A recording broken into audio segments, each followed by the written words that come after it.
এবং অন্যান্য দেশ কি কি পদ্ধতি প্রবাসী বাংলাদেশিদের ভোটদান পদ্ধতি চূড়ান্ত করতে অংশীজনদের নিয়ে এই সেমিনারের আয়োজন করে নির্বাচন কমিশন।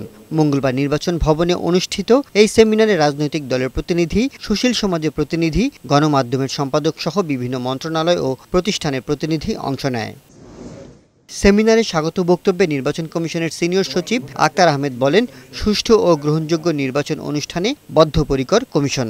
বাংলাদেশ নির্বাচন কমিশন আগামী দিনের জন্য একটা ভালো, সুষ্ঠু, গ্রহণযোগ্য নির্বাচন জাতিকে উপহার দিতে দৃঢ় প্রতিজ্ঞ। আমরা নির্বাচনকে দেখতে চাই উৎসবমুখর পরিবেশে। এ সময় প্রধান নির্বাচন কমিশনার এএমএম নাসির উদ্দিন বলেন, আগামী নির্বাচনে প্রবাসীদের ভোট দেওয়ার সুযোগ করে দেওয়া হবে। এজন্য রাজনৈতিক দলগুলোর সমর্থন চান তিনি। আমাদের যত এক্সারসাইজ আছে, which will all end in futility. All exercises will end in futility যদি আমরা রাজনৈতিক দলের সমর্থন না পাই।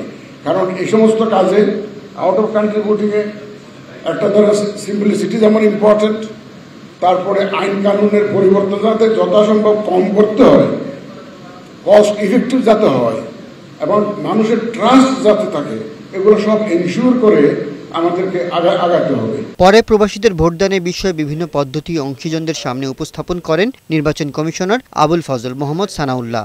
প্রক্সি পদ্ধতি সবচেয়ে ভালো বলেও দাবি করেন তিনি। অন্তত একজনের তো ভোট কাস্ট হলো এবং একটা ভোটই কাস্ট হলো, একাধিক ভোট তো কাস্ট হলো না। আরেকটা পারপেচুয়াল ডিবেট আছে যে আমরা ভোটারের আইডেন্টিটিটা কিন্তু আমরা হাইড করতে চাই। এই এতটুকু কম্প্রোমাইজ বিশ্বের অনেক দেশ করছে, আমরা যদি অ্যাকসেপ্ট করি আমাদের কাছে। এ বিষয়ে রাজনৈতিক দলগুলোকে 15 মের মধ্যে মতামত জানানোর আহ্বান জানায় নির্বাচন কমিশন। এসএম সুমন, বৈশাখী সংবাদ, ঢাকা।